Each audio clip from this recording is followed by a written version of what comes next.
dün düzenlemiş olduğunuz konferansa ilişkin bir soruyla başlayayım. Kürt halkının varlık ve özgürlük mücadelesi açısından ulusal birliği oluşmasına ilişkin nasıl bir önem arz ediyor, nasıl bir önem atfediyorsunuz?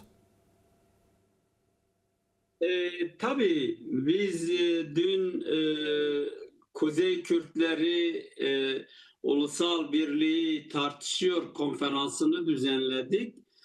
Çok değerli katılımcılar vardı. Sayın Öcalan'ın da mesajı okundu. Biraz önce de verdiniz. Yani bütün katılımcıların, Kürt halkının topyekün ve Sayın Öcalan'ın vurguladığı şey aslında bu tarihsel süreçte birliğin önemiydi.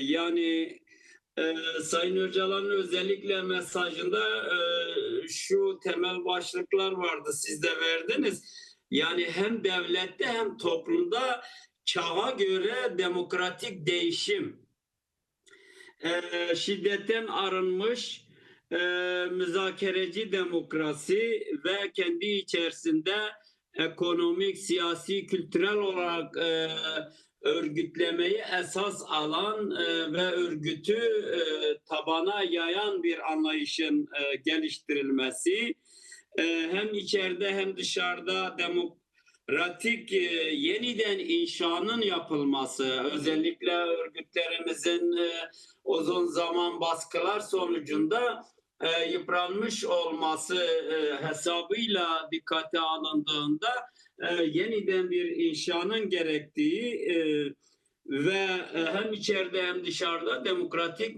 müzakerenin esas alınması gerektiği, daha önce hem toplum içerisinde var olan sorunları zaman zaman çözememe ve sonucunda şiddete başvurma konusunda ortaya çıkan sorunlar, hem devletin demokratik bir eğilim içerisine girmeyerek, müzakere zihniyetini geliştirmeyerek bastırmacı ve yok edici anlayıştan uzaklaşması için hem devletin demokratikleşmesi, hem içeriden kendimizi demokratikleştirmemiz, her türlü aşiretçi, kabileci, bölgeci yaklaşımlardan tabii negatif taraflarından bahsediyoruz.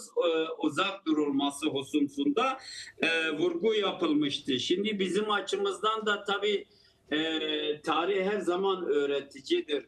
Yani bazen tarih fırsatları getirir, önünüze koyar ama siz irade gösteremediğiniz zaman o fırsat elden kaçmış olur. Bir daha onu yakalamak için de çok çaba harcarsınız. Ben o zaman biraz daha yüksek sesle Şimdi iyi. Şimdi iyi. evet, tamam, o zaman devam edelim. Yeniden inşada söz ettiniz, yeniden inşa, yani bu dönemden söz ettiniz, tarihi bir fırsat olduğunu söylediniz. Biraz içinde bulunduğumuz bu tarihi duruma ilişkin, özellikle 3. Dünya Savaşı'nın yaşandığı şu günlerde, daha doğrusu artarak devam ettiği şu günlerde, işte Demokratik Kürt Birliği'nin inşasının sağlanması açısından öz eleştirel yazılar da kaç günden beridir devam ediyor. Özellikle Şinasi Atabey'in de Yeni Yaşam gazetesinde dile getirdiği konu başlıklardan bir tanesi de bu. Kürt toplumu, daha doğrusu Kürdistan halkları bu tarihsel döneme nasıl yaklaşması gerekiyor? İşin doğrusu her zaman Birinci Dünya Savaşı'na atıfta bulunulur. Yani o dönemde işte Sev'den bahsedilir, Kürtlerin belli oranda bir statü sahibi olma imkanı o savaşın çıkardığı sonuçlar itibariyle imkan dahiline girdiği halde Kürtler parçalı durmuşlar. İdeolojik olarak, siyasi olarak, belki askeri olarak, toplumsal olarak hazır olmadıkları için çok uygun konjektürde her şey elden kaçırtıldı diyebiliriz. Şimdi 3. Dünya Savaşı'nda özellikle Orta Doğu'da gelişen çatışmalardan bahsedeceksek, tabii bizim çevremizde de çatışmalar var ama merkezi Orta Doğu'dur. Bu merkeziyetle birlikte onun da merkezi Kürdistan'dır. Yani Irak'taki gelişmeler, Suriye'deki gelişmeler, Türkiye'deki gelişmeler, en son İran'daki gelişmeler bize şunu gösteriyor. Yani mevcut siyasi yapılar, e, devlet yapıları, yani o ulus temelli, redçi, inkarcı tarzda şiddete dayalı kendisini örgütleyen devlet yapıları çatırdıyor. Dışarıdaki müdahaleler onları yeni konumlara zorluyor. Şimdi içeriden de talepler var. Özellikle Kürt halkının ve Kürdistan'daki o diğer de halkların, demokrasi güçlerin, inançların, kadınların talepleri var. Şimdi burada biz şunu gördük, yani bu yılki Nevroz'da ve Rojava'ya yapılan en son saldırıda Kürt halkı şunu gösterdi, yani 100 yıllık mücadelenin sonunda gelinen aşama itibariyle ben uluslaşmamı tamamladım. Ben parçacı yaklaşmıyorum. Ben Kürt halkının birliğini savunuyorum. Kürtler birlik olmazsa, dışarıda diplomasiyi birlikte yürütmezlerse her parçanın tehlike altında olacağı, gelecek saldırılara karşı birlikte duruş sağlanamazsa bu saldırıların bertaraf edilmesi, var olan elde edilen değerlerin ortadan kalkması tehlikesini Kürt halkı gördü. Ve ilk defa hem 8 Mart'ta hem Nevroz'da hem Rojava üzerinde gelişen saldırıda Kürt halkı birdir. Kürdistan birdir, birlik olalım çağrısını yaptı. Yani bu aslında doruk noktaydı. 10 yılların mücadelesinin getirdiği bir üründü. Ama öbür taraftan hepimizi üzen ve belki de kaygılandıran diyebiliriz konu, siyasi örgütlerimizin, siyasi yapılarımızın buna hazır olmaması. Bu da gerçekten Kürt halkını endişelendiriyor. Yani biz siyaset yapanları da endişelendiriyor. Tabii bunun taraftarı olan siyasi partiler var, kurumlar var, halkımız var. Ama gerçekten ayak süren siyasi partiler de var. Yani dışarıdan diyelim ki İran'ın etkisi var, Türkiye'nin etkisi var, içe müdahaleleri var. Yani Kürtlerin birlik olma, birlikte bir ulusal kongre tarzı bir birliği oluşturma noktasında baskı yapıyorlar. Bu baskı askeri olur, siyasi olur, ekonomik olur, başka biçimlerde olur ama var. Bu bir gerçeklik, bir realite.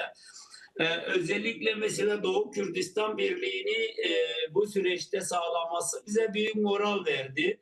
Rojava'da da belli oranda konferansla açığa çıkan bir birlik vardı. Biz Bakur'da da bu birlik için şu ana kadar hem halklar ve inançlar nezdinde hem 2 tane de Kürt halkının birliğini sağlamak isteyen konferanslar düzenledik ve şu çağrıyı hep yaptık. Biz Kuzey Kürdistan'daki bütün demokratik kitle örgütleri, kurumlar, birçok siyasi parti olarak Demokratik Birlik İnisiyatifi çatısı altında bir araya geldik ve diğer gelmeyen siyasi partilere de 4 kez bu birliğe gelmeleri için kapılarını çaldık, randevu aldık, gittik kendileriyle görüştük. Buyurun gelin dedik. Bizim hiçbir ön şartımız yok. Hiçbir engel çıkarmıyoruz biz. Yani Kürdistan'daki bütün kurumları, hatta %60 şahsiyetleri biz bir birlik içerisinde bir araya getirmişiz. Bizim bir tüzüğümüz var, amacımız var, ilkelerimiz var. Benimsemediğiniz her yeri değiştirmeye varız. Ya da siz buyurun bir tane hazırlayın, biz size katılalım. Yani biz kendimize güvendiğimiz için biz çekinceli yaklaşmıyoruz. Bunu söyledik. Bize söyledikleri hep şudur: biraz bekleyelim, biraz zamana ihtiyacımız var. Ama bu doğru bir gerekçe değildir. Bizim halkımız bilmelidir. Evet. Şu an en çok bizim ihtiyaç duyduğumuz hava, ekmek, su kadar birliktir. Fırsat önümüzde duruyor. Orta Doğu değişiyor. İran'ın durumunu görüyoruz. Türkiye, Suriye, Irak, çatışmalar var, imkanlar da var. Yani 3. yol olarak biz Kürt halkı olarak hem Başur, hem Rojava, hem Rojava, hem Bakur bir ulusal kongre yaparsak ve her parçanın özgün koşullarına uygun taleplerde hem mevcut devlet nezdinde talep edersek, hem uluslararası diplomasiyi geliştirirsek, inanın ki Kürt halkının taleplerini engelleyebilecek çok ciddi problemler yoktur. Ama bizi engelleyen tek temel problem bizim birlik olmamamızdır. Evet. Onun için özgün olarak ben Güney Kürdistan'daki siyasi partilerimize, özellikle Demokrat Partisi'ne, YNK'ye, çünkü diğer partilerin hazır olduğunu biliyoruz. Bu işin anahtarının büyük bölümü onların elindedir. Yani dışarıdaki baskılar anlaşılır şeylerdir ama bizim de birlik ihtiyacımızın anlaşılması gerekir. Evet. Bizim halkımız bunu emrediyor, tarih bunu emrediyor. Dolayısıyla var olan bazı basit iç ya da dış sorunları aşmak aslında tarihsel sorumluluğumuzun gereğidir. Bugün Kuzey Kürdistan'da belli oranda çekince koyan bu siyasi partilerimizin her birinin kendine göre geçmiş bir geleneği vardır. Bir hafızayı ifade ediyorlar. Belki toplumla çok buluşmuş değiller ama belli bir hafızayı ifade ediyorlar. Onlar da bu çekincelerini Güney Kürdistan'daki tutumdan dolayı gösterdiklerini biz kanaat olarak gördük. Yani yaklaşımlarda bu ortaya çıkıyor.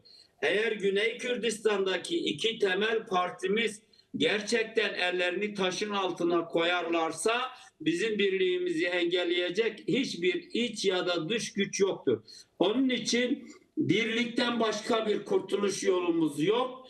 Evet. Hem birlik hem değişme, bu değişimde demokratik müzakere ve demokratik örgütlenme yeniden inşadır. Her parti, her kurum kendisini yeniden inşa edecek, demokratik bir zihniyete kavuşacak, demokratik müzakereyi esas alacak, eski şiddete dayalı alışkanlıklardan uzak durmaya çalışacak ve hamle yapacaktır. Bu hamleyle hep diyoruz 21. yüzyıl kadını ve Kürt halkının yüzyılı olacak. Dolayısıyla kazanmamızın önünde çok ciddi engel yoktur.